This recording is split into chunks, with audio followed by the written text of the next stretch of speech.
¿Qué tal amigos? Bienvenidos. En este video les voy a contar todo lo concerniente al caso de John Emery. Definitivamente es una de las historias más interesantes que se desarrolló en el contexto de la Segunda Guerra Mundial. En primer lugar, para entender este tema debemos saber cuáles fueron los bandos que se enfrentaron en este conflicto. Así que para ello vamos a hacer una breve recapitulación. Por un lado estaba el bando de los aliados conformado por el Reino Unido, la Unión Soviética, Estados Unidos y Francia. Por otro lado estaba el bando del Eje, conformada por la Alemania nazi, Italia y el Imperio del Japón. Ahora, debemos entender que el espionaje fue un elemento muy utilizado por los países durante la Segunda Guerra Mundial, y algunos espías se tuvieron que cambiar de bando para precisamente poder ejecutar su función de espía, y esto implicaba volverse contra su país de origen. Claro, ya estamos hablando de un caso de traición a la patria. Para comprender un poco más el carácter del personaje del que vamos a hablar en este video, revisemos brevemente algunos datos biográficos. A ver, John Emery nació en Chelsea, Londres, la capital de Inglaterra, en marzo de 1912. Su padre fue un importante funcionario del Imperio Británico, de hecho su padre fue miembro del Parlamento, y su madre era una judía húngara. John Emery fue un niño muy problemático, tuvo una conducta muy complicada, se portaba bastante mal, por lo que pasó por varios tutores diferentes durante su infancia. Luego, ya de joven, creó una serie de empresas, pero en los negocios no le fue bien. De hecho, todas sus empresas terminaron en quiebra. Siempre le pedía dinero a su padre, siempre dependió de él. Ya desde esta época, muy joven, se sentía atraído por la política nazi que Hitler quería aplicar a Alemania. En el año 1936 se fue de Gran Bretaña para vivir en Francia.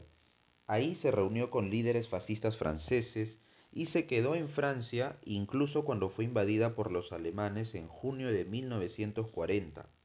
Emery recibió una oferta para ir a trabajar a Alemania en política, pero hubo dificultades para sacarlo de Francia. Recién en septiembre de 1942 recibió un permiso de viaje y pudo viajar a Berlín. Y en una reunión propuso crear un grupo antibolchevique británico que operaría en la Alemania nazi. Ahora, recordemos que los bolcheviques eran comunistas. De hecho, su partido tuvo el nombre de Partido Comunista de Rusia y luego se llamó Partido Comunista de la Unión Soviética. Y Emery se reconocía abiertamente anticomunista. Y Hitler estaba entusiasmado, feliz con esta idea y le permitió quedarse en Alemania.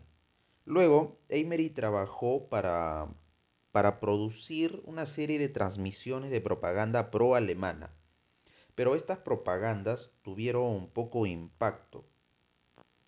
Posteriormente, John Emery se unió a la Legión de Voluntarios Franceses. Esta fue una organización creada en 1941. La Legión de Voluntarios Franceses inicialmente fue creada para ir contra el bolchevismo, pero luego este grupo terminó ofreciéndose como voluntario para luchar junto a los alemanes. Ahora, por otro lado, Emery continuó escribiendo transmisiones de propaganda pro-alemana hasta 1944. Ahora, ya a estas alturas, en 1944, la guerra estaba en una situación desesperada para Alemania. Finalmente, John Emery fue capturado en abril de 1945 cuando estaba junto a su amante Michelle Thomas. Ambos estaban planeados para ser ejecutados. Sin embargo, esto fue modificado justo antes de que sean enviados a Milán y entregado a los británicos. En julio de 1945, al regresar a Inglaterra, fue trasladado a la Corte de Magistrados de Bow Street. El proceso del juicio fue fácil, ya que el primer día de juicio, Emery decidió declarar su culpabilidad y aceptó los 8 cargos que se le imputaban. El juicio fue muy rápido, de hecho solo duró 8 minutos. El juez intentó explicarle la consecuencia de si admitía su culpabilidad, es decir, que iba a morir si continuaba aceptando su culpa, pero Emery siempre se mantuvo firme en su declaración, siempre aceptó su culpa, entendió la situación y se dijo a sí mismo: estoy satisfecho de que sabías quién eras y que lo hiciste intencional y deliberadamente, después de haber recibido una advertencia de tus compatriotas de que el camino que estabas siguiendo equivalía a alta traición. Te llamaron traidor y los escuchaste, pero a pesar de eso continuaste en ese rumbo. Ahora eres un traidor confeso a tu rey y a tu país, y has perdido tu derecho a vivir. Se envió una petición para que Emery fuera indultado, ya que estaba padeciendo porque supuestamente se encontraba enfermo de tuberculosis y la enfermedad ya estaba en su fase final. Sin embargo, esto se desmintió durante la autopsia. Ahora, durante el tiempo que estuvo encerrado en una celda, fumaba mucho. Le asignaban 15 cigarrillos al día y los acababa fácilmente. Bien, ahora vamos a hablar del día de su ejecución. Su ejecución tuvo lugar el 19 de diciembre de 1945. Poco antes de las 9 de la mañana, dos guardias sacaron a Emery de su celda. Se hizo la identificación formal y luego fue conducido a la horca. La horca fue un mecanismo que se usaba con frecuencia para ejecutar asesinos y otros criminales graves. Cuando Emery llega a la plataforma, ahí se encontraba Albert Pierrepoint y su asistente. Ahora, ¿quién fue Albert Pierrepoint? Fue el verdugo encargado de su ejecución, uno de los verdugos más famosos de Inglaterra, uno de los más conocidos de aquella época. Albert Pierrepoint posteriormente describió a John Emery como el hombre más valiente que tuvo que ejecutar. Pierrepoint era tan conocido en aquella época que cuando Emery llega a la plataforma y lo ve, lo reconoce inmediatamente, le extendió la mano y le dijo lo siguiente: siempre he querido conocerlo, señor Pierrepoint, pero en circunstancias bastante diferentes. En ese momento, el verdugo sonrió y le estrechó la mano antes de girar suavemente a Emery y asegurarle los brazos detrás de la cabeza. Luego colocó la soga y una capucha sobre su cabeza.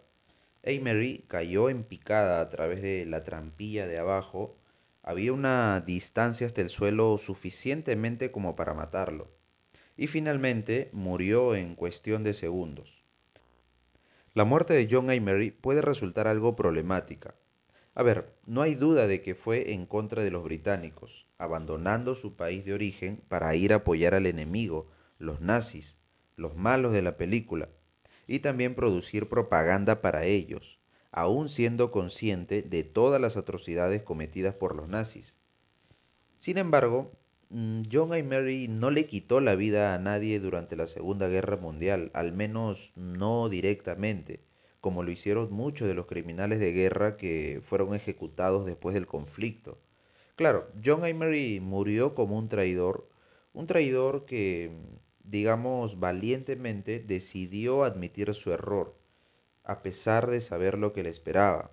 Es decir, él sabía que le esperaba la muerte y aún así, hasta el último momento, aceptó y admitió su culpa. Ahora, es cierto que el papel de John Emery en la Segunda Guerra Mundial no fue trascendental, por así decirlo, no fue uno de los protagonistas de este conflicto, pero era un hombre respetado por Hitler, y aunque suena espeluznante, el hecho de ser respetado por Hitler le llenaba de orgullo, era algo que John Emery valoraba mucho. Bueno, esta ha sido la historia de John Emery. Espero que les haya gustado la explicación, que les haya resultado interesante el contenido de este video. Nos reencontramos en una próxima oportunidad. Nos vemos.